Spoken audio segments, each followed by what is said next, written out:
had to finish at least one beer per race. But you couldn't drink while you were playing racing.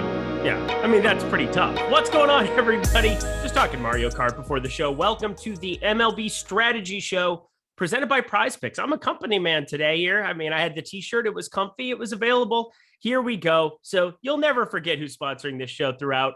I'm Eric Lindquist, excited to talk through the six-game MLB slate that we have ahead of us here today. No association. That means sadness. But you know what? At least we have an MLB slate. And the guy who's going to give you all the goods for it, that's my buddy Greg Ehrenberg at Ehrenberg DFS on Twitter. Go follow him there. How you doing, my dude?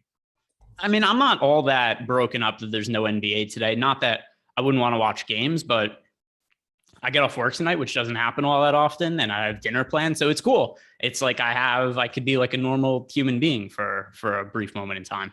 Sounded like you're going on a date. No, my parents are coming back from Florida. So my parents live in Florida now during the cold because they're old. And then they come back to New Jersey when the weather gets nicer. So they have been gone since November and they come back today. So that'll be nice.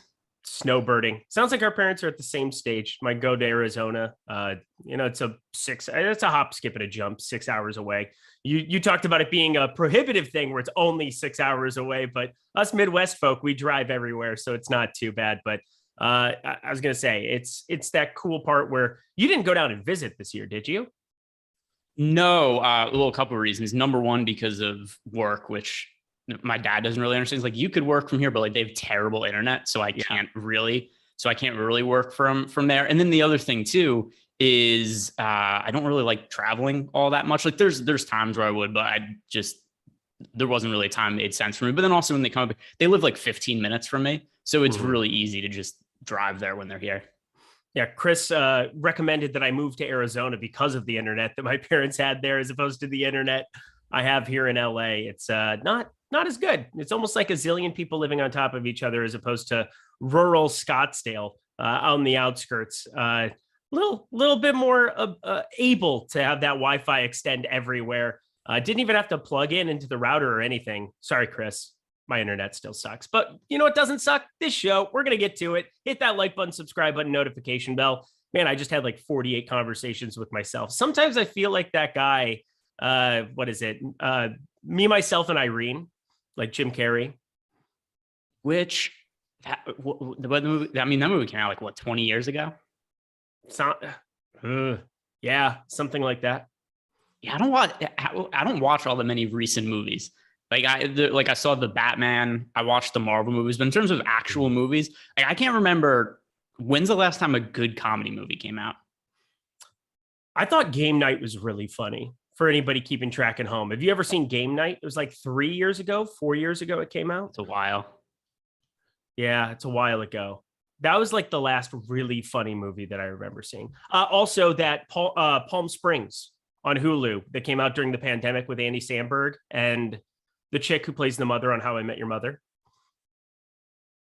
I have no clue what that is either. All right, go to Hulu. It's basically a Groundhog Day knockoff. It is really funny. I did enjoy that one very much. So Palm Springs, Hulu, check it out, Greg.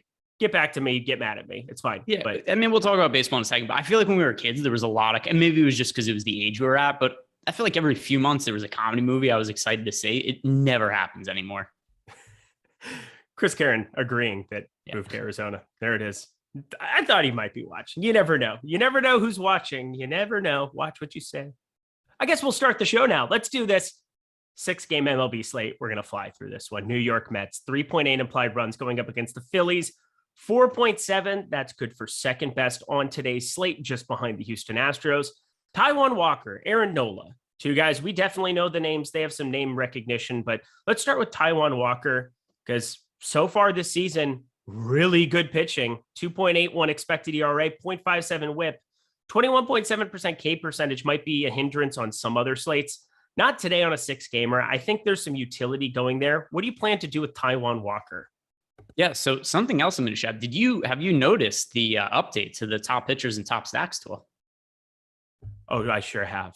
Yeah, it's very convenient because you get all of the information here where you can see the implied run totals. You could see the odds of the of the pitchers. But then also, if you're looking at the top stacks tool, you could see who the pitcher is. You could see the ownership of the pitcher, which is also pretty convenient when building lineups. But anyway, for your point about Taijuan Walker, for a 6-game slate, first of all, I don't think there's reason to really consider him on FanDuel. He would be more of a DraftKings where we're looking to roster 2 pitchers. But even so, just because of the size of the slate, I think it's okay to get some exposure to him, but a really low priority option. He's projected for around 10% ownership, which I think is about fair. And he's cheap enough where, once again, he can make sense for salary savings and more expensive stacks. And while he's done a really good job of preventing runs, they're actually about as good as possible. He's pitched 2 starts, only 7 innings in total. He's allowed 0 earned runs. There are some concerns I have here, mostly that the strikeouts haven't been there. The walks have been up a little bit, 21.7% strikeout rate.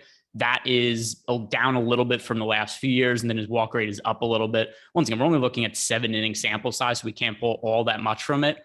One thing I am maybe a little concerned about is just how deep will Walker go into the game, because he's made 2 starts this year and pitched 2 innings and 5 innings. So that is something that's kind of in the back of my head. If you're playing a bunch of lines, FanDuel, no consideration. DK, like around 10% would be sensible. Yeah, that's kind of what I'm getting at. It's just like the utility of a shorter slate.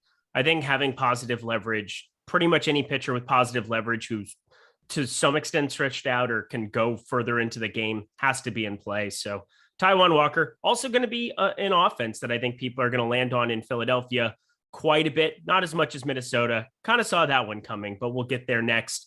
Let's go to the other side with Aaron Nola. And this guy, he's going to garner a lot of attention here. I believe the most popular pitcher that exists over on DraftKings.com today.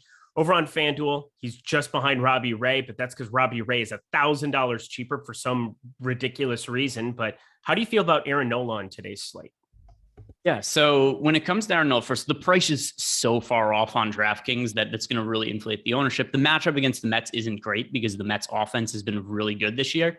But I don't know what it matters, because you look at Nola so far this year, he's a 3.9 ERA, but a 2.28 expected ERA. The strikeout stuff has been really good so far this year. 31.8% K rate, which shouldn't come as a surprise. The last couple of years, 29.8% strikeout rate, 33.2%, right around in line also with right around in line with the Zips projection, which has him at a 29% strikeout rate this season. So he's one of the best pitchers in baseball. He is a really fantasy-friendly game with all the strikeouts he generates. And for whatever reason, the DraftKings pricing algorithm spit out an 8K price tag for him. Over on FanDuel, he's much more appropriately priced at $9,900, which there makes him still a quality pitching option, but not quite the same on DK. I understand he's going to be the most popular pitcher of the day, but I don't really see how we would get away from him. Yeah, you're going to have shares for sure. If you make a few lineups, you're going to have shares for sure. 150, there's no doubt. He's a guy we'll talk about. We're going to have plenty of time to be able to talk about anything we want to towards the end of this. But I think having an overview, comparing him to Aaron Nola, or comparing him to Robbie Ray, Shane McClanahan, who's my favorite pitcher to get to on this slate, Logan Webb, even coming off of not such a great outing the other night, but the K percentage never is really there in as meaningful of a way for him. But let's jump to the offenses here. New York Mets going up against Nola on a 6-game slate. You still might want to try to find a one-off from some of these spots. Who's your favorite batter to be getting to from the Mets, if not a full stack? Yeah. So when it comes to the Mets, it's going to be hard for me to just really want to advocate for them just based on the matchup against Aaron Nola. But if Nola is going to be this popular heading into lock and the Mets are going to be this contrarian because we only have them projected for 3% ownership, then just for the sake of this being a small slate, I think they make sense for leverage. Small slates for baseball inherently become so much different than big slates in the ownership because the variance of baseball becomes much more important. So like the Mets are not a team I'd be looking to stack in cash games. But once again, for tournaments, if Nola's actually going to be 50% owned and the Mets are only going to be, 3 or 4% owned as a stack, then I think it would make some sense. Looking at the lineups that I've made so far today, just kind of do like a quick run of who I might want to get to. One thing that does stand out, at least on DraftKings, the Mets are very expensive despite the matchup against Nola, which I guess kind of makes sense from this standpoint. If Nola's underpriced, it maybe makes sense the Mets would be overpriced on the opposite side. But James McCann, I think, is a quality catcher option, cheap, and also is a decent hitter, which is kind of hard to find at the catcher spot.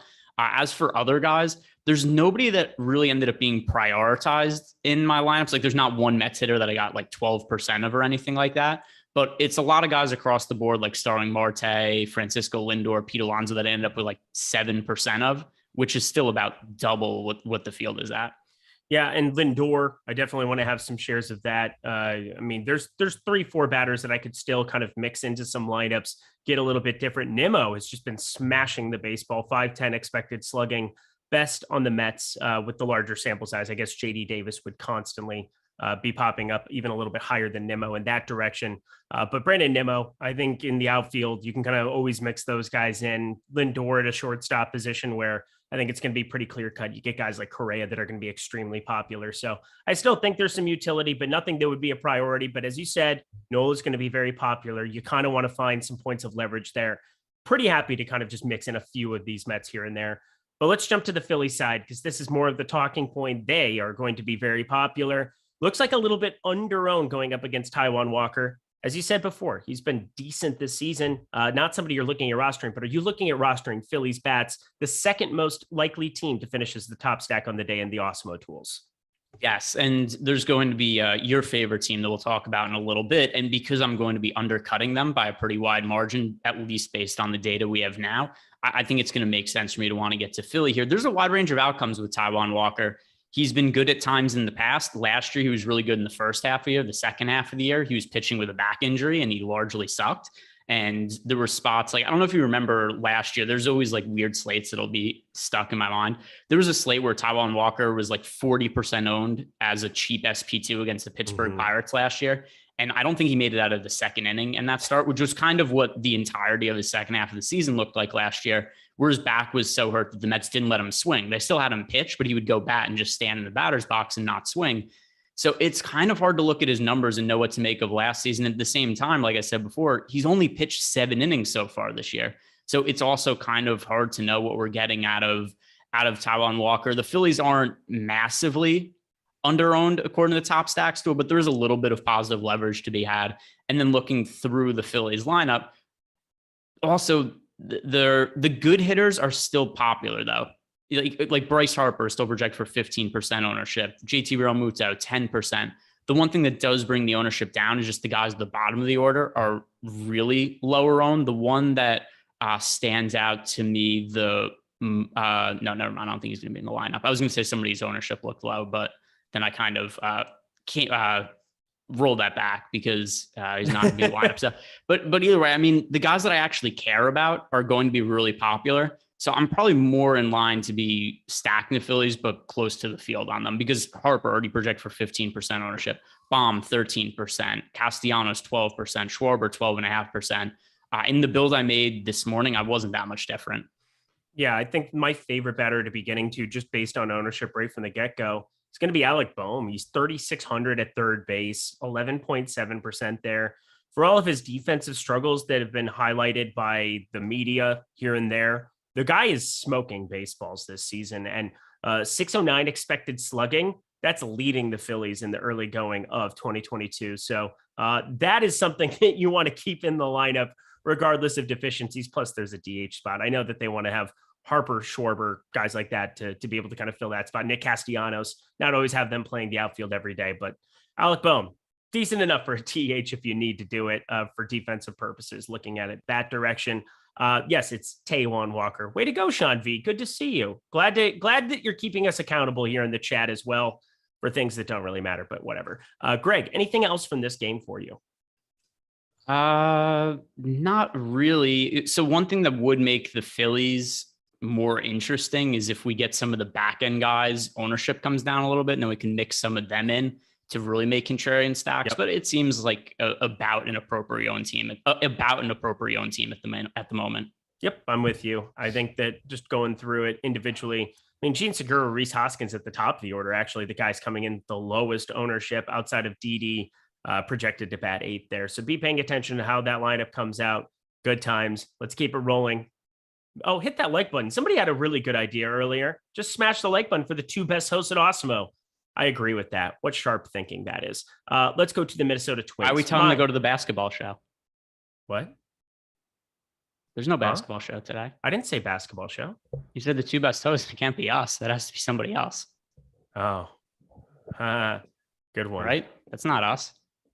I mean, we're good, right? I don't know. Do Emac and Terry have a show together today?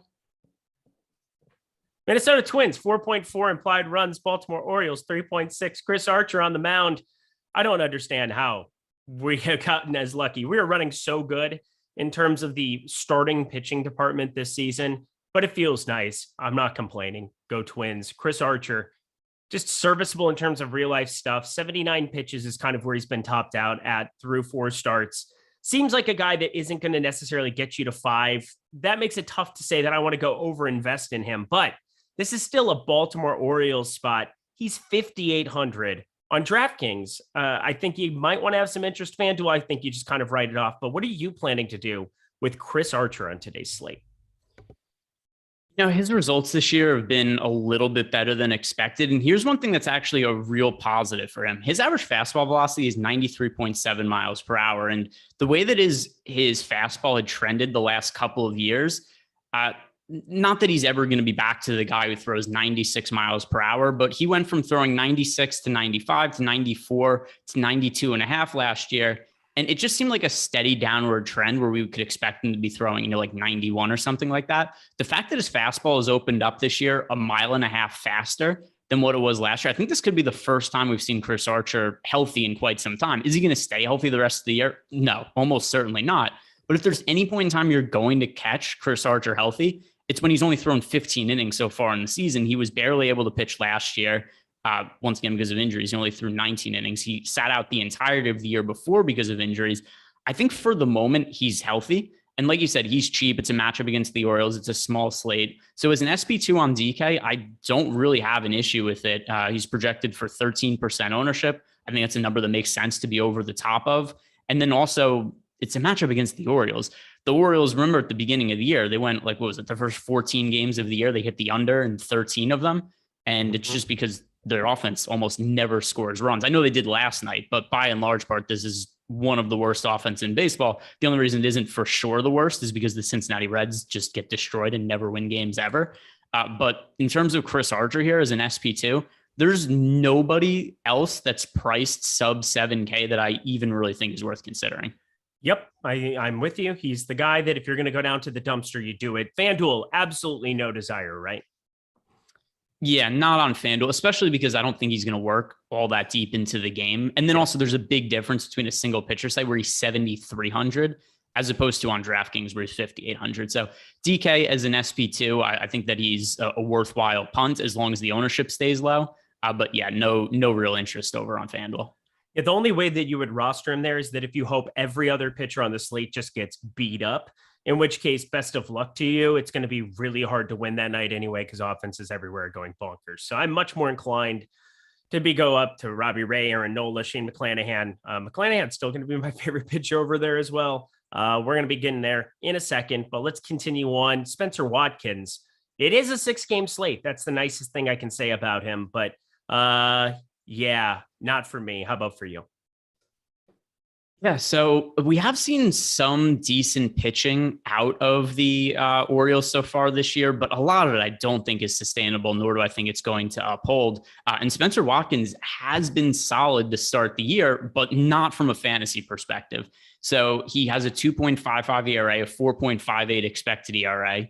Not terrible numbers. Obviously, he's going to regress a little bit, but the 4.58 expected ERA is not terrible, but he's not generating any strikeouts. 10.5% strikeout rate, also a 10.5% walk rate. So I'm pretty good with writing off Spencer Watkins, but I think the more interesting discussion is going to be is what we're going to do against him with the Minnesota Twins offense. Yeah, not fun, because this is my team. It's fun when you have a 6-game slate. You want to be able to roster up your team, but my Lord, Byron Buxton is projected for 38% ownership as a one-off in baseball. What is happening? That is NBA value type ownership. Carlos Correa there, shortstop. I talked about some of the interest in that first game with Lindor because he's 1/10 of the ownership of Carlos Correa at 30%. Ryan Jeffers projected batted 9th. He's batted 7th in some of these spots. 3,400, 25%, the highest owned catcher. I mean, up and down the board. I think you want to pay attention. Max Kepler, we want to make sure he's in that lineup. Byron Buxton got the night off last night. It sounds like, this illness for Max Kepler, he should be available today, but we'll be waiting on that lineup. I'm just looking at this team as one that if you want a full fade, you are going to be bypassing a bazillion lineups in the event that they put up nothing. But against Spencer Watkins, I do have interest. It's impossible not to some extent. What's your game plan as it stands right now for rostering Twins? Yeah, so it would be a total fade for me if this is what the ownership is going into the slate, because it's a 6-game slate. They're projected for 25% ownership. It's a massive amount of ownership. And the way I usually handle these situations on any size slate where a team is this negatively leveraged, I'll just look elsewhere. I'll use some Twins bats as one-offs because I think that's sensible, but I just don't think the odds of the Twins being the top scoring team is anywhere near 25%. We have it at 15% right now in the top stacks tool. So maybe we get something later in the day where the ownership share gets reduced to say maybe 20%. That'll at least get me to some shares of them. But right now I'd only be looking at these guys as one-offs. I wouldn't be making full 5-man stacks because it's just way too much ownership. You mentioned Byron Buxton, projected for 40% ownership. That is a crazy amount of ownership going to Byron Buxton. And there's nowhere to get an ownership reprieve. Every single player in this lineup right now is projected for at least 10% ownership. Nothing like watching your team and cheering against them, which is what I know I will be doing tonight to a certain extent. I want a 1-0 W with Chris Archer pitching 4 innings. How about that? Can I ask for the perfect game script? Can I just do that?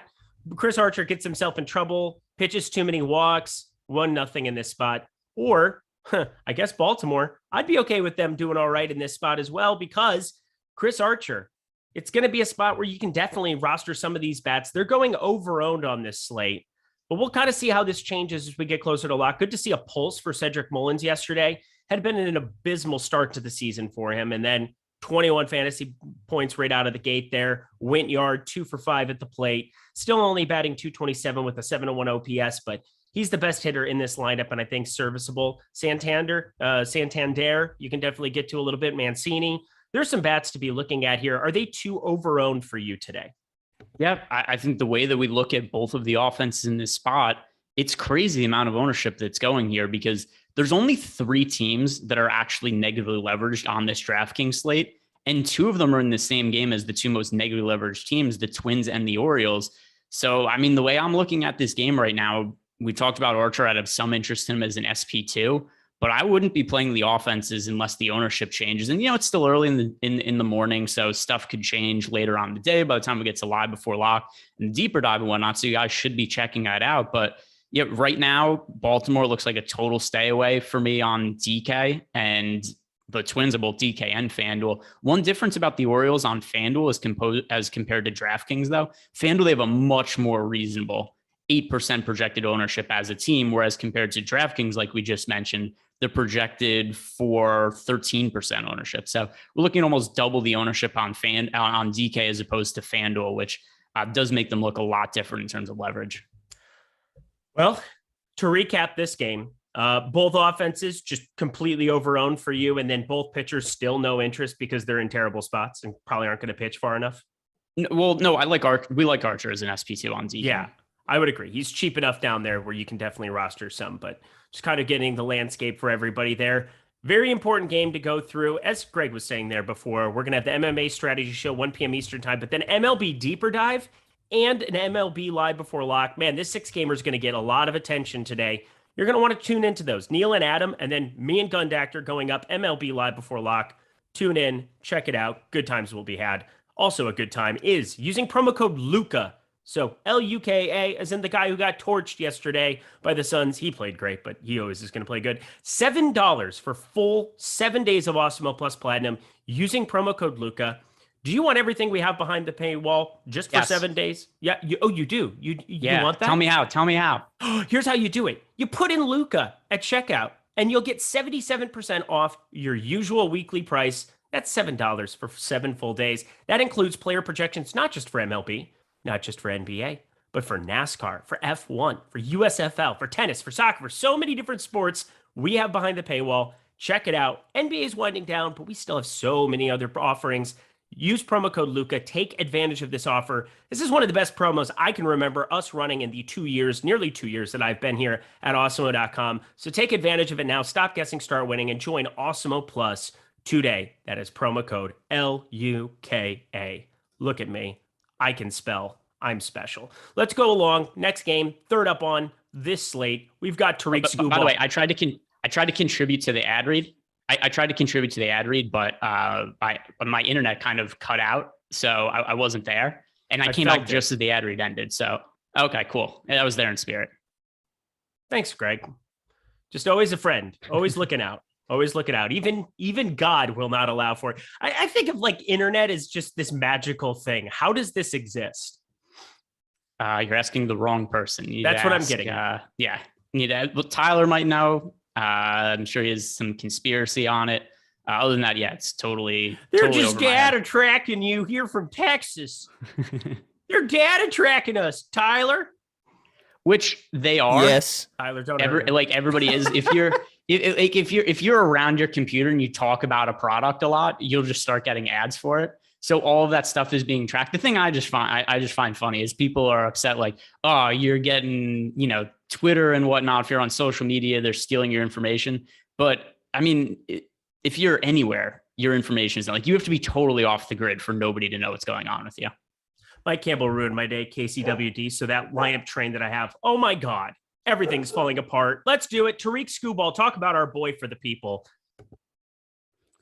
So Tarik Skubal is somebody who you and I both like, not necessarily as a real life pitcher, but we like the strikeout upside that he brings to the table, because when he is going well, he racks up fantasy points, because really the only way he generally gets hitters out is via strikeouts and swing and misses. Skubal this year, although his strikeout rate is down a tad this year at 22.7%, but the last few years, 25.9%, 27.6%, 25.8% K rate for his career. He's projected the 25.2% strikeout rate this year by Zip. So there's always strikeout upside in Tarik Skubal. Here is the issue, though. This is not the ideal matchup for any pitcher at all. He's going up against the Houston Astros, and I do not generally like to roster pitchers against the Houston Astros unless they are the most elite of the elite starting pitchers. So I get that he's cheap and that there is some strikeout upside. I don't think this is the matchup, though. If I'm going really cheap for an SP2 on DK, give me Chris Archer, and I don't really want the risk that comes with Tarik Skubal. Are you willing to roll the dice with him, though? Oh, hell yeah. Are you kidding me? How could you be against our boy today of all days, where this is another popular offense? I mean, they're not going to be Twins popular, but they're going over-owned. It's a guy that historically has had Ks now 22.7%. He's been more of a real-life pitcher. Hopefully this isn't a Chris Sale pitching to contact type of experience going on for Tarik Skubal, where he's trying to be a better pitcher rather than just to get strikeouts, even though I would say getting put away is pretty important to be a pitcher in the year 2022, but he's been around a career 25.8% K percentage guy. This is not a team that's going to strike out a whole heck of a lot compared to league average. They've been near the bottom like the last 4 years, but there's still some more K opportunities that exist here than have been here before. Specifically, Martin Maldonado's in the lineup every day. Jeremy Pena, as good as he's been, and as much as we love this guy, 23.4%. Yeah, that's more like middle ground in MLB, but that's just another average bat in terms of strikeouts thrown into that lineup, whereas before that was guys like Correa, guys that just wouldn't strike out nearly as much. You get Nico Goodrum sometimes into that lineup. That has an opportunity. Altuve striking out a little bit more here. I don't know. It feels like Skubal's a guy who, when he's on, is still going to have the opportunity to strike out teams, even of the caliber that Houston is.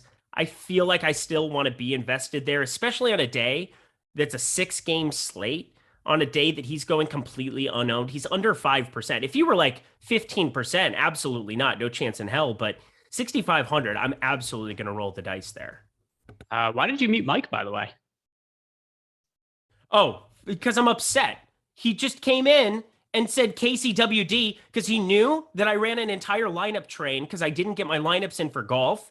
I fell back asleep. It was like a 3:50 a.m. lock. And so I'm just upset. I'm freaking mad. And he goes on Twitter and he ends up like always trash talking and being an ass to me about random stuff. I like Mike. Mike knows that I like him. But if you come in here specifically to say KCWD and know that fucked up my train, I'm upset. Okay? But how do you know that Casey was in your lineup? Damage. How do you know that Paul Casey's in your lineup, though? because he's in my lineup. And so I only have one lineup. I have 340 lineups with one lineup. But how would he know that? Because I posted it on Jason Roslin's, and he lives on twitter.com. Okay. Mike Campbell, he's on Twitter 24/7. Let's be serious. So with Paul Casey, because this is really my first year getting into PGA DFS, and I have found that if I'm overweight to Paul Casey, he withdraws 90% of the time. Is this just a normal occurrence? Well, I'm overweight to him because I have 100% of him, Greg. So that's great. I never would have rostered him if I had. Well, I would have rostered him for sure, but I definitely would not have 100%. I would have 10%, something of that nature. I mean, this is just stupid. And I have Denny McCarthy and Aaron Rye in that dummy lineup. So it's like I have a pretty great start. All right, we're back to baseball. By the way, because people are asking about the early games. If you guys have questions about it, here's what we'll do. We'll talk about the main slate. And then after the end of talking about the main slate, we'll answer any questions you guys have about the 2-game slate afterwards. There's usually not that much analysis to give when it comes to a 2-game slate, especially because last I checked, we don't even have all the pitchers yet for the early slate. But yeah, any questions you guys have about it, we'll answer and we'll hit on it at the end. Tampa's Crazy Carl gave me a compliment and an insult at the same time. Those are my favorite. Eric is my favorite, ... Especially his, quote, manly, squeaky moans. That's very funny. Jose, but also, I don't know what he's talking about. I know. I'm going to talk about Jose Urquidy and get us back somewhat on track here. Emotional damage is right. 7.36 expected ERA. Just don't play him, right? And it's also, here's the issue with Urquidy. It's not just that he's not a good pitcher. It's also that if he does have a good game, there's not that much upside for fantasy because he just doesn't generate strikeouts. He has a 15.1% K rate this year. He had a career best 21.3% last year. He's just a guy who's not going to generate swing and misses. So if you get a decent game out of him, what are you getting? Like 10, 11 fantasy points. He's a pitch to contact guy. And even that, he's not particularly good. You mentioned before, he's a 5.95 ERA, 7.15 expected ERA. All projection systems have him as a guy with a mid-4 ERA and low strikeouts. So there's just no reason to consider Urquidy. I understand the Tigers' offense isn't any good, but at least give me a pitcher that has the capability of putting up a big fantasy score. Well, then we got to be looking at a couple of these Detroit bats, and seems like there's positive leverage going there. I have constantly been writing Torkelson. I've been playing him a lot in these lineups. There isn't a ton of power to be had on the back half of this lineup, but guys like Jonathan Scope batting higher up in the order, we've seen a large enough sample size of him being a good hitter. 351 expected slugging at the beginning of this season. I expect positive regression. Torkelson, I expect him to get his footing, and Austin Meadows is just a good hitter.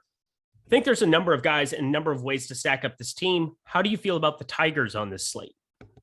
Yeah, so when it comes to the Detroit Tigers, once again, I don't think this is a good offense, but at the same time, too, I'm not sure Jose Urquidy is super well equipped to get out big league hitters. His career ERA is 3.79, which is not bad, but his underlying numbers have always been weaker than that. And I don't buy into this career BABIP. I know he's thrown nearly 200 innings in his career, but a 252 career BABIP, that just screams a guy who's benefited from a lot of good luck in the limited amount of time he's been in the big league. So I don't think he's any good. I don't think the Tigers offense is any good either, but when you get a stoppable force against a movable object, something has to win out. And I'm going to side with the Tigers offense in this spot. Tyler, did you keep that on me the entire time that he was talking? I like how sometimes maybe good, sometimes maybe shit. Yeah, back yourself out of that corner. I was just like watching myself as Greg was talking. I hit an overlay, man. I hit an overlay. You don't know what that means, but yes, it was on your beautiful face the whole time. You looked good, though, Eric. You looked great. Thanks. My allergies are bothering me, and it's such is life. Everybody has allergies right now about this time of year, right? Everywhere in the world feels like. Yeah, I was telling you before we started, I took a nasal spray this morning, and it went right from my nose and dripped into my throat. And I could just been tasting it the entire time. Thank you for that vivid deal for the viewers. It's one thing to tell me, you tell me some messed up stuff, but it's another thing to tell 200 plus of our friends and family, plus more people coming out later when we release this on VOD. Just remember, Greg, tasting his snot. Good times. No, it's not. It's not snot. It's the medicine. It's the medicine, medicinal purposes. Yeah. Moving our way down, we got to look at Houston. And I love rostering this team. There always seems to be some positive leverage because there are some expensive bats. I did not expect positive leverage today against Tarik Skubal. There's no doubt about it. I have Skubal interest, but I also definitely want to get to some of these Houston bats. Kyle Tucker's always my favorite, but who sticks out for you? Yeah, so when it comes to these Houston Astros bats, once again, Tarik Skubal, we like him as a fantasy asset. But when it comes to him being a real life pitcher, he is highly volatile and has a lot of spots where he kind of gets blown up. So there's a little bit of negative leverage in the Houston Astros, but not to the extent of like the Minnesota Twins we talked about before. So I'm going to be underweight to Houston, but I'm still willing to stack them. And there's a lot of one-off bats that I'm going to like here quite a bit. So the build that I have right now, there's a few guys that I'm getting. By the way, Jose Altuve is, I assume, did you see what happened to Altuve yesterday? No, I didn't. He fouled the ball right off his nuts and had to come out of the game. He wasn't able to finish. I've never heard of anything greater than that. Yeah, I'm looking it up right now. He foul ball right in between the legs. The announcer saw the replay and were just mortified. And also, they always do that weird thing on broadcast, like, oh, the midsection. Like, why can't they just say, oh, look, he got hit in the balls? Like, who cares? Why is that something they don't say? Oh, did you see it? That was direct shot. Yeah, he had to come out of the game. He wasn't able to finish. Do you remember the Adrian Beltre one?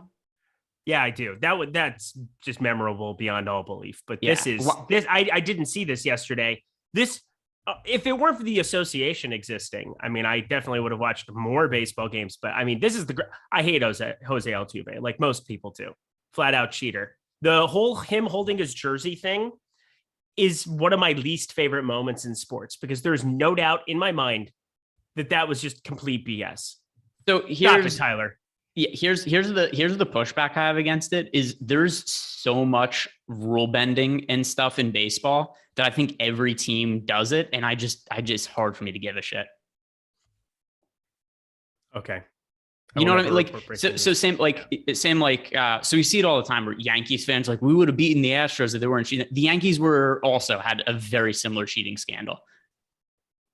So and screw them both. The Twins did not get wrapped up in that cheating scandal. Well, they didn't get caught, but that doesn't mean they didn't get caught because they weren't in the playoffs, so nobody cared. Nobody was investigating them. But I guarantee you that every team has done something similar at some point. Same with like PEDs, sticky substances on the pitcher's fingers. Everybody has done that kind of stuff. So it's hard for me to care. But that aside, the point I was going to make about Jose Altuve is that he's right now projected to be very, very popular. He's expected for 25% ownership, and it's unknown if he's going to be in the lineup. But based on that square hit he took yesterday, I wouldn't be surprised if he needs to take a day or two.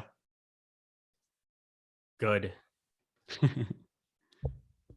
Jordan Alvarez, Kyle Tucker, like them, left on left. Who cares? Give me both of them as well. Just sign up for that every single day. And Bregman's going to start hitting better, more efficiently, but he's the most popular guy. So I'm going to be taking a lot of one-offs from this team, mixing them in. Even Jeremy Pena, 4,100. Nice to not be paying 4,800 for the guy batting eighth in that lineup. What a stud so far to this point in the season. 241 ISO. Yeah, I'll get behind that. Even at the 8-hole, 4,100, I'll get there. Anything else here for this game?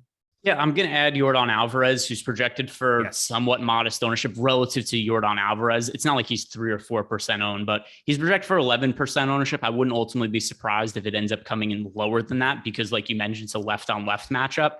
Yordan Alvarez has power against everybody. He's hit 4 home runs in his last 6 games, and 2 of those were against left-handed pitching. One was against Marco Gonzalez. One was against Yusei Kikuchi. It doesn't matter all that much that he's up against a lefty. And if this is going to reduce his ownership share, that's something that makes him more intriguing to me. So he's actually my favorite hitter right now in the Astros lineup. Yep. People left on left, for whatever reason, there's just such an inherent bias that doesn't exist right on right. And I don't know why. It should be looked at identically, and it's not. I understand maybe lefties don't get to, I mean, lefties face lefties all the time because it's something out of the pen that's just relied upon constantly, especially good lefties in lineups. It's just always been a bias that I've never understood. So I definitely am with you where I want to get some Alvarez, I want to get some Tucker, no problem at all. Especially no problem if you guys want to go sign up at PrizePicks, the sponsor of the MLB Strategy Show and all of our programming throughout the Awesemo YouTube channel today. Check out promo code Awesemo. Promo code Awesemo gets you $100 first match deposit bonus, but that's not all. If you haven't signed up for PrizePicks yet, you'll get 1 free month of Awesemo Plus Platinum when you sign up there today. Jump over there, sign up. Why? Because it's a really fun site, and we have the tools here at Awesemo to help you succeed. We have the prop tool. We have oddshopper.com where you can go to and find some of the best dong picks. You have Greg over there doing his new VODs, Greg's Hot Dong Picks. You have an opportunity to check out tons. Coming soon. Don't want to spoil that for the people, but you're going to have so much tools and content that exists on the site, and you'll get the free month. So you'll be able to, for 1 month, check out everything we have behind the paywall. It's cross sports. You can play MLB, NBA. They have esports offerings. The hell, they have cricket and disc golf from time to time. Check out their lobby. You can play all these parlays. You're looking at 2, 3, 4, or 5 player parlays. You pick the over, the under on their performances, and you win. That is what we're planning to do today. Looking forward to it. They have MMA. Look at that. Tyler doing a great job, not just keeping it on my face, but going through the PrizePicks screen. Congratulations on proficiently doing your job this morning. I'm very proud of you. But I'm definitely looking at PrizePicks as a spot that I play a lot. I think you'll enjoy playing there a lot. So check out PrizePicks, our sponsor. Thank you so much for them sponsoring the MLB Strategy Show today. Also, I love this shirt. It's so comfy. Let's jump over to our 4th game on the board, 18 minutes. Of course, we're going to go over on a 6-game slate, but I would expect nothing less. We have Tampa Bay, -130. At Seattle, 7 games. We have 3 games in the midnight window. If things don't go well for me at the beginning, I'm definitely going to be playing this late night slate quite a bit over on DK and FanDuel as well. I think it's very fascinating, and it starts being very fascinating with Shane McClanahan. I think he's going under-owned across the industry today. The guy is just wicked good. He's wicked good. I don't really know what else to say. Greg, Shane McClanahan, how does he stack up against Aaron Nola, Robbie Ray, and all the other studs that exist on this slate? Yeah, so I think he is the highest upside of any of them because Shane McClanahan, from a strikeout upside, he has ridiculous stuff. He generates a ton of swing and misses. And he also is picking up less ownership than those guys. So we're going to talk about Robbie Ray in a second on the opposite side of this game. But the key to me here is first looking at the DK ownership. We have McClanahan projected for 26% ownership compared to 38% for Robbie Ray and 48% for Aaron Nola. But we have Shane McClanahan with the highest odds being the top 2 pitcher on the slate compared to any of those guys. Same goes for over on FanDuel. He has the best odds of being the highest scoring pitcher, yet he's projected for 13% ownership. We have 24% ownership going to Nola and 28% to Robbie Ray. So I think McClanahan, we're looking at the top guys, not just in terms of ownership, but also just in terms of projection and upside, is the pretty clear-cut guy to get to. I love him so much. I'm just going to roster a crazy amount of him today. It's on the screen, 39.3% K percentage, 2.87 expected ERA, phenomenal strikeout stuff in the early going of this season. He's continuing to improve, continuing to make leaps here. I just feel like he's a special talent, and I'm looking at all of his pitch mix. I mean, this is his 2nd year in the bigs, and it's already accelerating from that 27.3% K percentage to almost 40%. High 90s fastball, mixes that up with a good curveball. Everything seems to check out for me. I'm going to get to a lot of McClanahan as opposed to the other guys, no doubt about it. But on the other side of this game is no slouch himself, Robbie Ray, formerly of the Arizona Diamondbacks to Toronto Blue Jays, and now, of course, Seattle Mariners, going up against Tampa Bay in a ballpark, probably the best ballpark he's ever pitched in. I guess it depends how you kind of factor in the humidor because it showed up halfway through his tenure in Arizona. But how do you feel about Robbie Ray compared to Shane McClanahan and others on this slate? I really don't like him all that much. Obviously, I think we have to get exposure to him with it being a 6-game slate, but he has regressed in such a big way so far this season.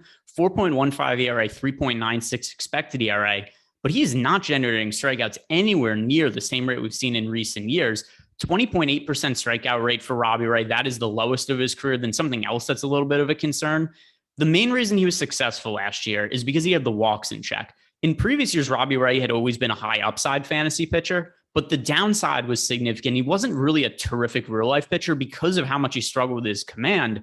His walk rate has gone from 6.7% last year so far to 9.8% this year. One other red flag, average fastball velocity this year, 93.1 as compared to 94.6 last year. Something about Robbie Ray has not been the same this year as it was last year. Maybe it's just a thing where there was no spring training. It's going to take him a little while to ramp up.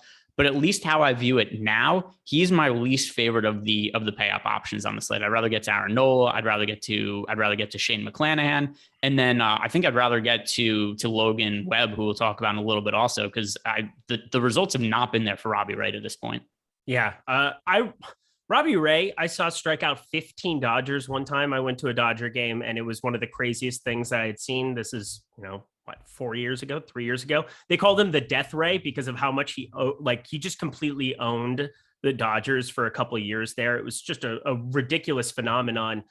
But he's somebody that definitely, it just seems like, I wouldn't call it being uninterested, but he's definitely a guy that it just seems lackadaisical sometimes when these walks just spike for him and gets himself in trouble. And there's no doubt that the K stuff can be special, but it's also gotten to a point where he was really living on a prayer last season. I think he pitched a little bit above his head. 6.7% walk rate was by far the best mark that he had throughout his entire major league career. He's been around a 10.3% average guy.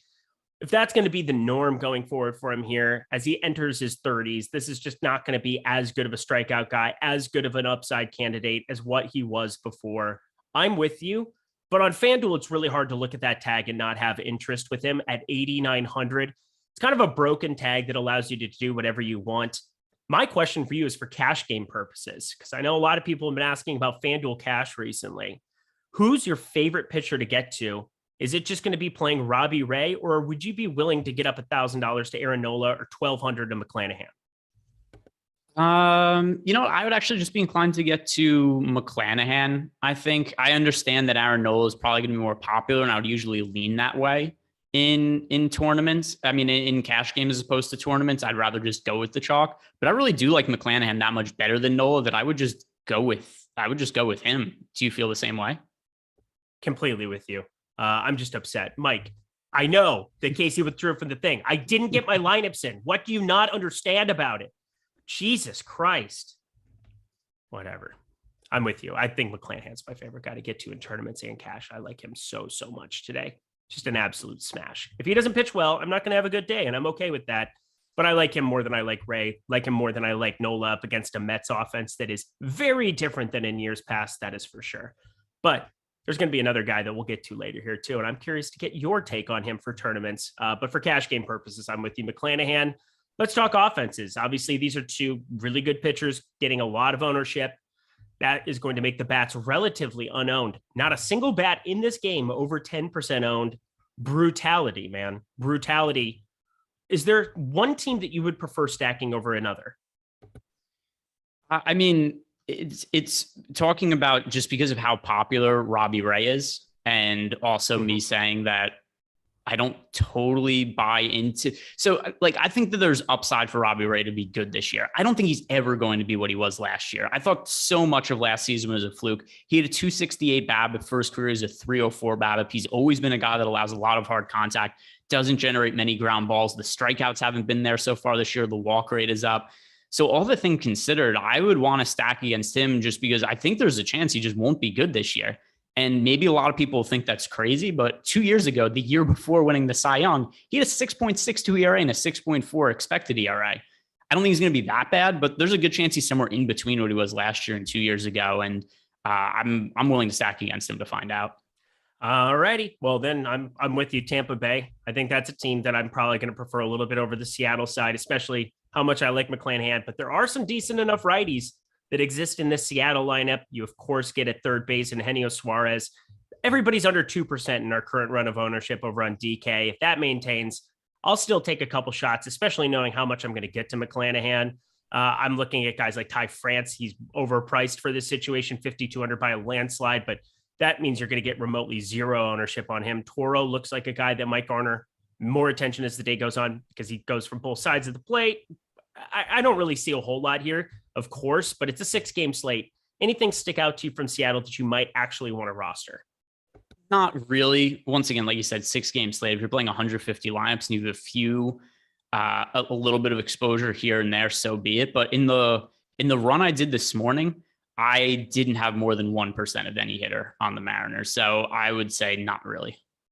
All right. Well, let's get to my second favorite pitcher to get to on the board today. We have the Miami Marlins, San Diego Padres. This is basically a pick 'em here in this spot. Jesus Luzardo, Nick Martinez. I definitely like Luzardo here in this spot going up against San Diego. It's a great ballpark. Obviously, year-round it is. 34.1% K percentage for Jesus Luzardo. One of the best young prospects that had come up in a while there from Oakland. Gets involved in that trade, ends up getting sent to Miami here in this spot. Oakland kind of gave up on him a little too early because they have definitely found some of that 2019 form here in Jesus Luzardo with this Miami Marlins team. 2.82 expected ERA. Sure, there's some righties that can do some damage here, but on the whole, I feel pretty confident that he's going to be a guy that I roster way above the field today. Are you with me, Greg? Yeah, I want to play both sides of this one, mostly because it's a lot of the reasons you mentioned. So Jesus Luzardo was once a really high upside prospect who was never really able to find the same success in the major leagues they did in the minor leagues. In fact, the A's sent him down to the minor leagues last year before trading him, and he sucked in the minor leagues also. He had a 6.52 ERA and a 5.55 FIP in AAA. Now, the Marlins have been really good at developing young pitchers. We've seen a bunch of guys with good stuff find success in the Marlins organization. So I kind of buy into the success he's had so far this year. 3.1 ERA, 2.73 expected ERA. The strikeout rate has been really good at 34.1%. But at the same time, it's only been 20 innings. So I'm not 100% sold. So I want to play Luzardo in case that he is this pitcher, but I want to stack against him in case he's the guy we saw the last couple of years and the guy who struggled in the minor league. So I think there's a bunch of upside on both sides. You seem to be pretty sold on Luzardo. And once again, I think that's probably the more likely outcome. But are you with me? We're willing to stack against him also just because the sample size is so small? Yeah, I will, but maybe a little bit less than you. For me, it comes down to whenever you see a new team acquire a pitcher, and this is something I've noticed with San Francisco, and I'm curious to get your take on it, but I'm very curious when they start eliminating pitches that don't work and don't serve their arsenal. He has started throwing his curveball nearly 16% of the time more with this Miami Marlins team going from 2021 to 2022 here. He is throwing his curveball a ton. He's throwing his four-seamer a ton. He's not really mixing in this changeup and this sinker that just do not serve him and were pitches that got tuned up. Didn't get any swings and misses. His sinker only has 16.1% whiff percentage in 2021, 11.5% put away pitch. That curveball was always the thing, the calling card, the reason that you wanted to get to him.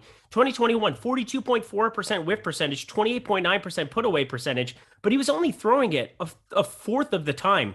That has become his go-to pitch. He's throwing it 44% of the time. Right now, he's locating it. The walks are not great. They're at 11% here, but when you're throwing a curveball as your primary pitch, you're probably not going to be hitting the zone as much. Umpires have to make calls and make decisions based on a ball that's moving a lot more rather than a straight line. So there's a reason that a lot of pitchers throw a four-seamer a lot more, but inherently, he's eliminated these two below average pitches in the sinker and the changeup, throws them a combined less than 25% of the time. Anytime you have two pitches, and that curveball is elite when it is on. And so Jesus Luzardo, I'm riding the wave. He's got a feel for it right now. 11% might seem like a lot of walks because it would be for most guys, but for this guy, specifically when you're getting as many swings and misses on that primary pitch as he is, I don't care. Does that kind of make sense to you? Yeah. And I mean, whenever there's been changes in a pitcher's production, like drastically different, and it's such a small sample size, I think we do have to look for any kind of tangible changes. Like you said, the pitch mix, that's different. And the velocity is throwing harder this year. His average fastball velocity last year was 95.8. It's 97.3 this year. So all in all, I do think we've identified some things where we could say that, hey, there's reason to think he's changed. Because if he was doing all the same shit he was the last couple of years and just producing different results, be like, this is a little suspect. Like, why is it different? But there are things we've been able to identify here that I think we could kind of put a finger on and be like, this does make it look a little different. Yeah, hard hit percentage, Aaron D, it's identical, 40% so far in the early going, 39, 36.7. That's kind of been, other than 2019 and that very, very limited, I think he had like 2 starts towards the tail end of that season, maybe 3 as they were closing out the year, the A's in 2019. But other than that one year where he had just had electric stuff and you kind of bought in 2020 and it never really showed up, he's been around that 40% number. So I really don't see any increased hard contact for him. Plus, I just don't think people are going to be able to hit that curveball as much. It's a plus pitch. So I feel pretty confident that this is a guy I'm going to roster way more than the field today, especially at a 6-gamer. I'll take an aggressive stand and live with it. definitely have a couple stacks on the Padres side for sure. But how do the Marlins stack up for you on the other side, considering we're seeing Nick Martinez? We've talked about him a lot. You and I have. Just a guy that came over out of the middle of nowhere, got a big contract from San Diego, and hadn't seen him other than KBO or, just basically been pitching overseas for quite a while, showed back up in our lives. What have you seen in the early going of his tenure here back in the MLB? Well, it hasn't been great for him so far this year. It's not like he's certainly not producing the numbers he did when he pitched overseas. And I know people might look at the 4.12 ERA and be like, hey, that doesn't look all that bad. The underlying numbers do look pretty bad, especially because he cannot throw strikes right now. He's a 13.8% walk rate, so he's walking 5.49 hitters per 9 innings. That is massively impacting his ability to work deep into games. In 4 starts, he's only thrown 19 innings. So once again, 4.12 ERA, but a 6.64 expected ERA. Projection models are fairly high on Nick Martinez this year, which I'm going to have to disagree on a little bit. Zips and Steamer both project him to be a guy with an ERA in the low 4s and be a pretty high strikeout guy. Based on what I've seen, I don't really think that is going to be the case. So I'm out on Nick Martinez as of now. He's been a sub-replacement level player so far this year. And for his MLB career, he's pitched 435 innings. This is dating back to 2014 and going back to his stint in the big leagues before going overseas. And he's just always been a replacement level player. That's probably who he is. Yeah, 591 expected slugging, 13.8% walk rate, 20.7% K percentage. I have no interest. I have a lot of Miami Marlins interest. I can tell you that much. Looking at the top stacks tool, there's about flat leverage going on them, 8.3% ownership on the whole. I think it's pretty easy to look at some of these bats and know who I want to get to the most. Who do you want to roster the most for Miami? Yeah, so I mean, looking at Miami's offense, it's not a great offense, and the run total in this game is fairly low at 7 runs. Here is one thing, though, also looking through Miami. There's a lot of really cheap hitters, so I do think we could look at them as a good secondary stack to save salary. The only guy who's expensive here is Jazz Chisholm, and he's really expensive, particularly on DraftKings at 5,700. But we could build some low-cost Marlin stacks that'll let us pay up for 2 stud pitchers. Like, it is not going to be difficult to go Nola and McClanahan in a 5-man Marlin stack. I'm just not sure how necessary it's going to be to really load up on the Marlins, because I do think there's other offenses with more upside. Yeah, 3.5 implied run total here. Vegas is aware that they're not exactly the best offense. We are aware that they're not exactly the best offense. But you talked about Jazz Chisholm. I like the guy. He's got some swag. I really enjoy his game. So I'm going to have some of him. He's expensive. You talked about that as well. But the one guy I'm expecting a lot of good things in the future from is Avisail Garcia. I love this guy for year-long purposes. He's been a rock, a bedstone of some of my year-long teams for years. Just a very, very underrated hitter. He's really down this season, 291 ex-WOBA. That is by far the worst season that he's had in the bigs so far. I expect some positive regression from him. Part of it is also just being in a worse ballpark in Miami. And long-term, that's not as good as being in Milwaukee or some of the other landing spots he's had. But Miami in San Diego, it's about equivalent here. Petco, it's not a great ballpark for hitting, but I expect better things from him. He's still smoking the baseball. His max exit velocity numbers are always top 1-2% in Major League Baseball. So when he does hit it, he hits a lot of no doubt shots, and I like that about him. So Garcia, a guy I'll mix in as a one-off quite a bit more than the field. Anything else from this game for you? No, we could hit on the final game of the slate, which has a couple of really good pitchers. Oh, yeah, really good here. Miles Michaelis, because I don't want people to come at me. Logan Webb here in a great ballpark. That's a nice way of putting it. I mean, you talk about great pitchers. I like my Luzardo. I like my McClanahans. Logan Webb, I'm very curious to get your take on what's going on with his pitch mix right now, what some of the things are. I mean, San Francisco has been incredible developing some guys. He's the projected starter. I know that on Savant, he's not a guy that pops up there. He is on FanGraphs. I think he's on DK as well. Talk to me about Logan Webb here in this spot against the Cardinals offense that has a lot of power, but all from the right side. Yeah, this is not a good spot for the Cardinals. And for Logan Webb as a pitcher, I guess one concern we have to have is the strikeout rate so far this year, because he isn't generating whiffs like he did last year, but he's been really good still. He has a 3.26 ERA, a 2.83 expected ERA. And last year, he kind of came out of nowhere to become one of the better pitchers in the National League with a 3.03 ERA and a 3.18 expected ERA. But the key here also is the really high ground ball rate. There is not much upside going up against Logan Webb when he's in San Francisco for two reasons. Number one, the balls are almost always getting hit on the ground. And if they are in the air, he doesn't give up a lot of hard contact. And rarely are they going out of the park because it's just such a pitcher-friendly ballpark. So I don't want to have anything to do with stacking against Logan Webb. The question really becomes, will we see his strikeout rate get back to where it was last year? Because this year so far, 15.9% K rate, last year 26.5%. So what's happening is he's still having success at limiting opposing teams from scoring, but he himself is not generating huge fantasy numbers because he's not generating swing and misses at the same rate. So I don't really know what to attribute that to, but considering everything else has looked good, I think it probably has more to do with just variance more than anything else, especially because for his career, Logan Webb is a 10.9% swinging strike rate. This year, he's a 10.9% swinging strike rate. I think it's going to lead to strikeouts eventually. It's probably more of a small sample size issue. Yeah, and I was kind of alluding to it when we were talking about on the front end of talking about Logan Webb. All of the power from St. Louis is on the right side. For this season, against left-handed pitching, St. Louis, best WRC plus in the bigs, 145. Hi, how are you doing? Against righties, they are 22nd in the bigs with just a 90 WRC plus. So them facing a good righty who limits hard contact, who keeps the ball on the ground under a 1 degree launch angle, actually negative degree launch angle. There you go. That's good times. I feel pretty confident that Logan Webb might surpass expectations in this spot, but if the Ks aren't going to be there, I do prefer Luzardo. I do prefer McClanahan.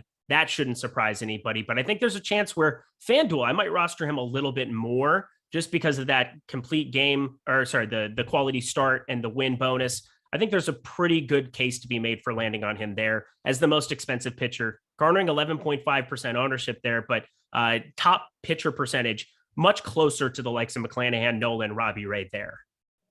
Yeah, and I do think we've been underrating Logan Webb a lot. I've noticed that, pretty often in our tools so far this year.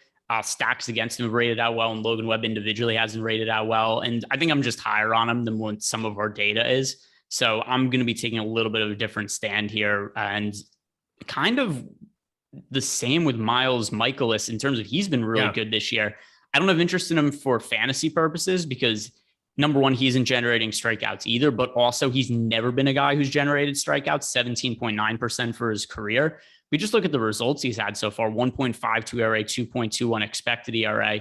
I'm not going to roster Michaelis as a pitcher. I am going to be rostering Logan Webb, but the offenses here in San Francisco, they're probably going to be stayaways for me. Yeah, I'm probably going to have some Michaelis on Michaelis. I don't know. FanDuel, it makes sense to land there. 9,600. He's 1.8% owned. I mean, he's got some positive leverage. As I said, he's only 1% away from Logan Webb. He's within 3% of Shane McClanahan. I'm going to open up the pool on FanDuel and get to some Michaelis, get to some Webb there, in addition to McClanahan, who will more than likely be my highest owned pitcher over there, as well as DraftKings. So just wanted to throw that out there. And Jesus Luzardo, my SP2 preferred option for DK purposes. FanDuel, I'll still be mixing him in, although I think he had just a little bit more attention. There's still positive leverage to be had on FanDuel. I'll be paying attention to that ownership very closely as we get closer to lock. But Greg, we got through the 6-gamer. Anything you want to touch on, or anybody in chat wants to touch on regarding the early games going on today?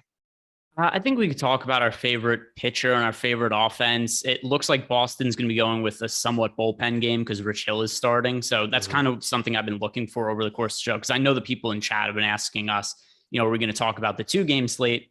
Well, I don't really love 2-game baseball slates, but if people want it, we could talk about it and look at the data. But anyway, I was looking for the Red Sox starting pitcher. It looks like it's going to be Rich Hill, which probably a bullpen game because Rich Hill doesn't work all that deep into games. Looking up Rich Hill this season, we have gotten out of him a total of 17 innings and 4 starts. So most likely Rich Hill is not going to be working deep into this game. So let's see. The most appealing pitching option. Let's see what we have for ownership here. Here's the fun thing you could do.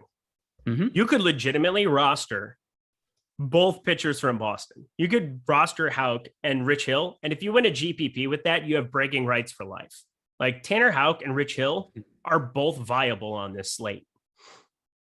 They pitched together on the 29th. Rich Hill put up 16.4 fantasy points. Tanner Houck, he put up 15.8. I love Hunter Green. Hunter Green is my absolute boy. I'm just riding or dying with him, and mainly dying at the moment with his 6 ERA, 1-3 record. And I didn't expect Cincinnati to be this bad, or I probably wouldn't have had them, especially in leagues where wins matter so much, like my home league. But I'm looking at Hunter Green as a guy long-term that has a lot of great stuff. But Milwaukee has the highest implied total on this early slate, this 2-gamer. LA and Boston, Cincinnati, Milwaukee. Milwaukee carrying a 4.6 implied team total. I think Hunter Green has some viability just because I believe in the arm talent. He throws an absolute heater for those who don't know. I think that can get by anybody. 99 plays in any ballpark. So I'm looking at him as a guy to roster, but there's something appealing about rostering both Boston pitchers against an Angels lineup sans Trout. So here's the positive, because I was just looking for information on it while you're talking. If That's anybody why wonders why I'm looking down, longer. or I might not be on camera. It's not that I'm ignoring you. I'm trying to find the information, but I was just talking long so you could find the information. So Alex Cora has said that Houck will likely be used in a piggyback when Rich Hill starts today. That does make me a little uncertain, because does that mean that he might not? But that aside, the last 2 outings he's pitched on behind Rich Hill, and he's gone 3 innings and 1 and 2/3 innings. I don't think that's enough depth for me to really want to roster him, especially when he's 8,100.